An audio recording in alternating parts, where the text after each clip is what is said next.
जय माता कात्यायनी। प्रिय भक्तों, मां कात्यायनी की उपासना नवरात्रि के छठे दिन विशेष रूप से की जाती है। ये साधना केवल नवरात्रि तक ही सीमित नहीं है। इसे कोई भी भक्त अपने जीवन में शुभ फल पाने के लिए कर सकता है।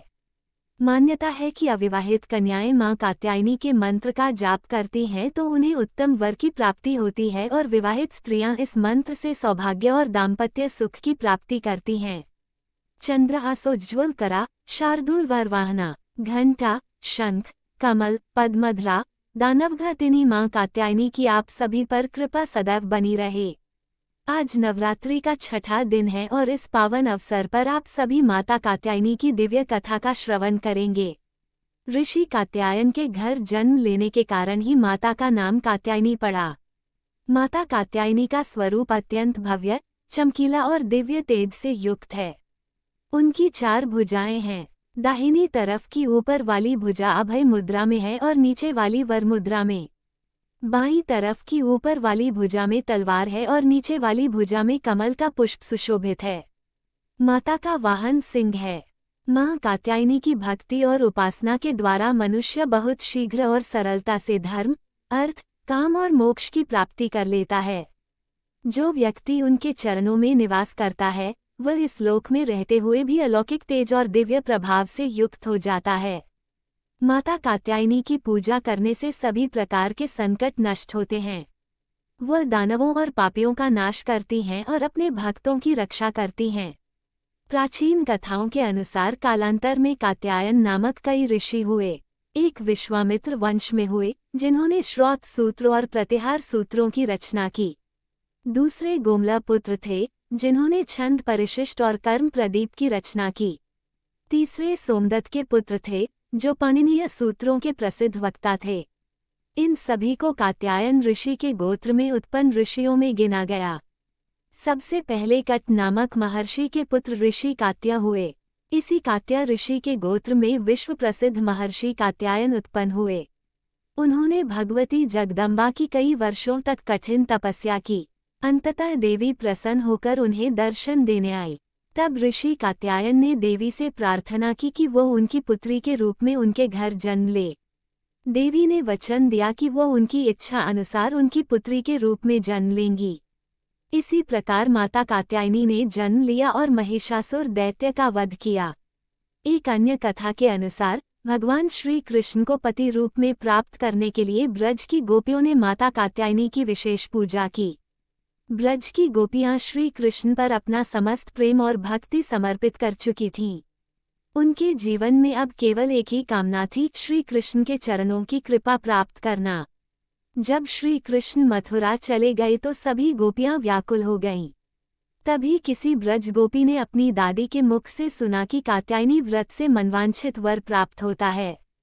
इसके बाद ब्रज की सभी कुमारी गोपियों ने दृढ़ विश्वास और निश्चय के साथ सामूहिक रूप से माता कात्यायनी को प्रसन्न करने के लिए व्रत का संकल्प लिया। उन्होंने अपने हृदय में यह निश्चय किया कि माता कात्यायनी की कृपा से वे अपने जीवन के परम लक्ष्य श्री कृष्ण के चरणों में पूर्ण समर्पण को प्राप्त करेंगी। ब्रज की गोपियों ने अपने प्राणप्रियतम भगवान श्री कृष्ण को प्राप्त करने के लिए मां कात्यायनी के पूजन का व्रत पूर्ण श्रद्धा और विशुद्ध भक्ति भाव से प्रारंभ कर दिया। जब हेमंत ऋतु आए और उसके पहले महीने अर्थात मार्गशीर्ष मास में नंद बाबा की ब्रज कुमारियां कात्यायनी देवी की पूजा और उपवास करने लगीं। वे केवल हविष्यान ही खाती थीं, बल्कि ब्रह्म मुहूर्त में उठकर पूर्व दिशा में सूर्योदय से पहले यमुना जल में स्नान करती और तट पर बालू से देवी की मूर्ति बनाकर सुगंधित चंदन और पुष्पों से सजाती। तरह तरह के नैवेद्य, धूप, दीप और फल, फूल, आम व अशोक के पल्लव, चावल आदि सामग्री से पूजन करती। साथ ही कात्यायनी महामाये महायोगिन्यधीश्वरी नंदगोपसुत देवी पतमे कुरुते नमः इस मंत्र का जप करती। इस प्रकार मंत्र में भक्ति भाव से गोपियां देवी कात्यायनी की आराधना किया करती थीं। इन गोपियों का मन, तन और प्राण श्री कृष्ण में न्योछावर हो चुका था। इस संकल्प के साथ उन्होंने पूरे 1 महीने तक माता कात्यायनी की भलीभांति पूजा और उपासना की।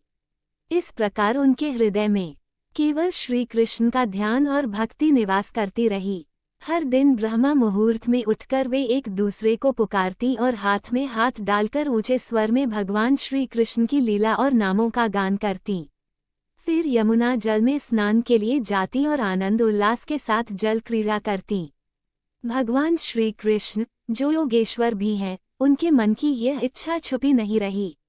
उन्होंने अपने सखा बालकों के साथ यमुना तट पर पहुंचकर गोपियों की साधना को सफल बनाने हेतु विनोद पूर्वक उन सभी गोपियों के वस्त्र उड़ा दिए और कदम वृक्ष पर चढ़कर खेलते हुए अपने सखा बालकों के साथ ठिठोली करने लगे। स्वयं श्री कृष्ण भी हंसते हुए गोपियों से बोले, अरे कुमारियों, अगर इच्छा हो तो यहाँ आकर अपने वस्त्र ले जाओ। मैं सच सच कहता हूँ, मैं मजाक नहीं कर रहा।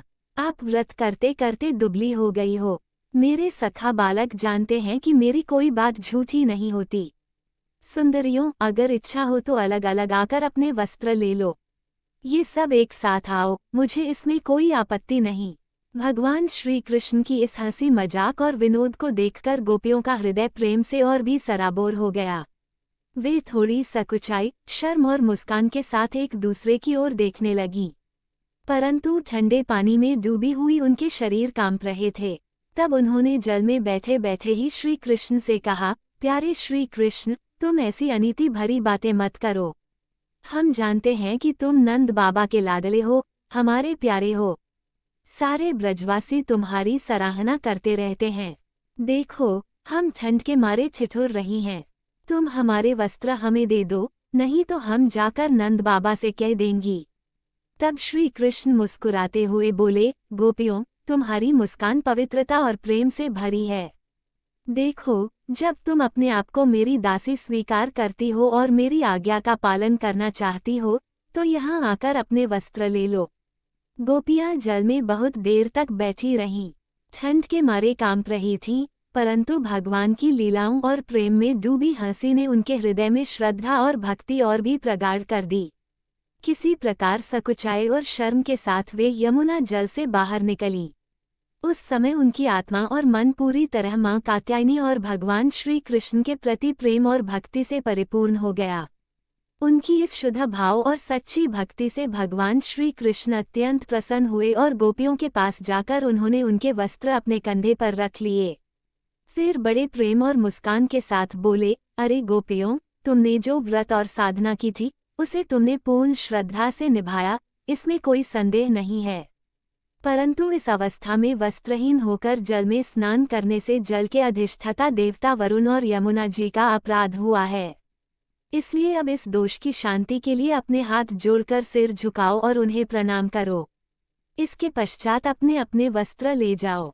भगवान श्री कृष्ण की यह बात सुनकर गोपियों ने समझा कि वस्त्रहीन स्नान करने से उनके व्रत में कोई त्रुटि आ गई है और उन्होंने समस्त कर्मों के साक्षी श्री कृष्ण को नमस्कार किया, क्योंकि उनका प्रणाम करने मात्र से सारी गलतियां और अपराध नष्ट हो जाते हैं और सभी क्षमा हो जाते हैं।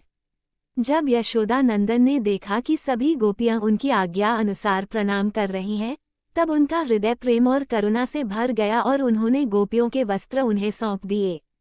श्री कृष्ण की हंसी, मजाक और खेल खिलवाड़ ने गोपियों की लज्जा और संकोच को दूर किया।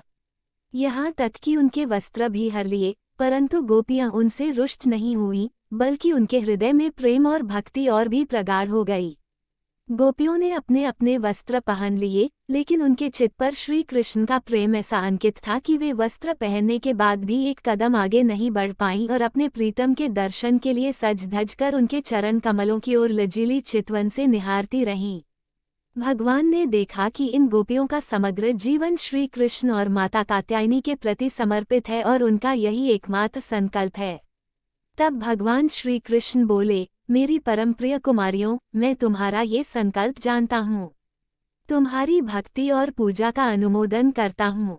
तुमने अपना मन और प्राण मुझे समर्पित कर रखा है, इसलिए तुम्हारी इच्छाएं तुम्हें सांसारिक भोगों की ओर नहीं ले जाएंगी। जैसे भुने या उबले बीज फिर अंकुरित नहीं होते। अब तुम अपने अपने घर लौट जाओ। तुम्हारी साधना सिद्ध हो गई है और आने वाली शरद ऋतु की रात्रि में तुम मेरे साथ रास विहार करोगी। गोपियों ने भगवान की आज्ञा से बड़े कष्ट के बावजूद अपने घर लौटने की तैयारी की। उनका हृदय प्रेम और भक्ति से पूर्ण था और उनकी सारी कामनाएं माता कात्यायनी और भगवान श्री कृष्ण की कृपा से पूर्ण हुईं। इस प्रकार जिस मन में श्रद्धा और समर्पण होता है, कात्यायनी देवी और भगवान श्री कृष्ण की कृपा से वह मनोकामना अवश्य सिद्ध होती है। आज के दिन माता कात्यायनी की पूजा गोधूली बेला में अवश्य करनी चाहिए और भगवान श्री कृष्ण की भक्ति के साथ इसका पालन करने से माता और भगवान दोनों का आशीर्वाद प्राप्त होता है। प्रिय भक्तों, नवरात्रि के छठे दिन मां कात्यायनी की पूजा का विशेष महत्व है। साधना के लिए प्रातः स्नान कर शुद्ध वस्त्र धारण करें। पूजन स्थल को गंगाजल से पवित्र कर पीले या लाल वस्त्र से सुसज्जित करें और मां के चित्र अथवा प्रतिमा को पीले फूलों से सजाएं। आसन के रूप में कुशा या ऊन का आसन सर्वोत्तम होता है। पूजन सामग्री में पीले फूल, धूप, दीपक, नैवेद्य, गंगाजल, रोली, अक्षत, सिंदूर और शहद या मिश्री का भोग अर्पित करना चाहिए। सर्वप्रथम माता का ध्यान करें। वंदे वांछित कामार्थे चंद्रार्धकृत शेखराम सिंहरूरा चतुर्भुजा कात्यायनी यशस्विनीम। इसके पश्चात मां का बीज मंत्र ओम श्री कात्यायन्ये नमः का जप 108 बार करें। जप के लिए हल्दी की माला शुभ मानी जाती है। फिर स्तुति मंत्र का पाठ करें। चंद्रहासोज्ज्वलकरा शार्दूल वरवाहना कात्यायनी शुभ दद्यात् देवी दानवघातिनी। तत्पश्चात शहद का भोग लगाकर दीप प्रज्वलित करें और आरती करें। इस साधना के अचूक लाभ बताए गए हैं। अविवाहित कन्याओं को उत्तम वर की प्राप्ति होती है। विवाहित स्त्रियों को अखंड सौभाग्य और दाम्पत्य सुख मिलता है। साधक को साहस, आत्मविश्वास और विजय की प्राप्ति होती है तथा शत्रु और सभी प्रकार के विघ्न नष्ट हो जाते हैं।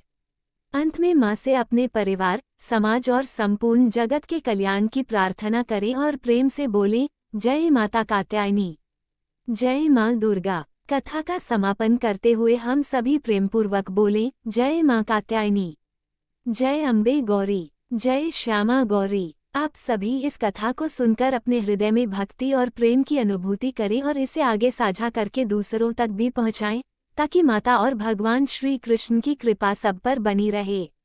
प्रेम से बोलिए, जय माता दी। धन्यवाद। जय श्री कृष्ण।